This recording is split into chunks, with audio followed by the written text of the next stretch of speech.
മകരവിളക്കിന് ഒരു ദിവസം ബാക്കി നിൽക്കെ മല കയറുന്ന തീർത്ഥാടകരുടെ എണ്ണത്തിൽ വൻ കുറവ്. നടപ്പന്തലിലും ഫ്ളൈ ഓവറിലും തീർത്ഥാടക തിരക്കില്ല.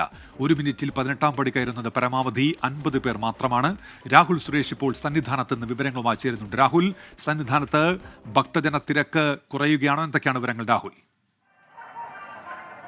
ഉന്മേഷ്, മകരസംക്രാന്തി പൂജയ്ക്ക് ഒരു ദിവസം ബാക്കി നിൽക്കെ തീർത്ഥാടകരുടെ എണ്ണത്തിൽ വൻ കുറവ് എന്നതാണ് ഏറ്റവും പ്രധാനപ്പെട്ട കാര്യം. മുൻ വർഷങ്ങളിൽ തീർത്ഥാടക പ്രവാഹം ഉണ്ടാവുന്ന ദിനങ്ങളാണ് മകരവിളക്കിന് തൊട്ടു മുമ്പുള്ള 2 ദിവസങ്ങൾ. പക്ഷേ ഇന്നലെയും ഇന്നും സന്നിധാനത്ത് ഭക്തജന പ്രവാഹമില്ല.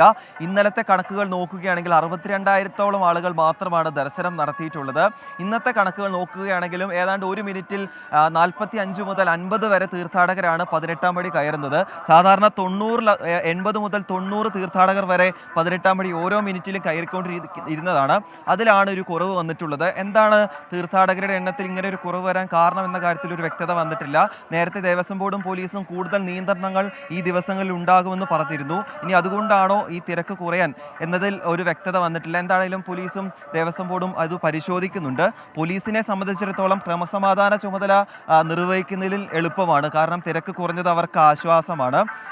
ഇനി വരും മണിക്കൂറുകളിൽ തിരക്ക് വർദ്ധിക്കുമോ എന്നതാണ് നോക്കി കാണേണ്ടത്. നമ്മളിപ്പോൾ സന്നിധാനത്തെ ഈ ക്യൂ കോംപ്ലക്സും ഫ്ലൈ ഓവറും നോക്കുകയാണെങ്കിൽ വലിയ തിരക്കില്ല. 18-ാം പടിക്ക് താഴെയുള്ള നടപ്പന്തൽ ഒഴിഞ്ഞു കിടക്കുകയാണ്. മല കയറുന്ന തീർത്ഥാടകർക്ക് ക്യൂ നിൽക്കാതെ തന്നെ തീർത്ഥാടനം സാധ്യമാവുന്നു എന്നതാണ് ഏറ്റവും പ്രധാനപ്പെട്ട കാര്യം. അതേസമയം പമ്പയിൽ ഈ 8 മണി മുതൽ വാഹന പാർക്കിങ്ങിനുള്ള നിരോധനം നിലവിൽ വന്നിട്ടുണ്ട്. അതേസമയം വെർച്വൽ ക്യൂവിൽ ഇന്ന് 60,000 പേർക്ക് മാത്രമാണ് ബുക്ക് ചെയ്യാൻ കഴിയുകയുള്ളൂ. 65,000 തീർത്ഥാടകരെയാണ് സാധാരണ നിലയിൽ ഇന്ന് സന്നിധാനത്തേക്ക് പ്രതീക്ഷിക്കുന്നത്.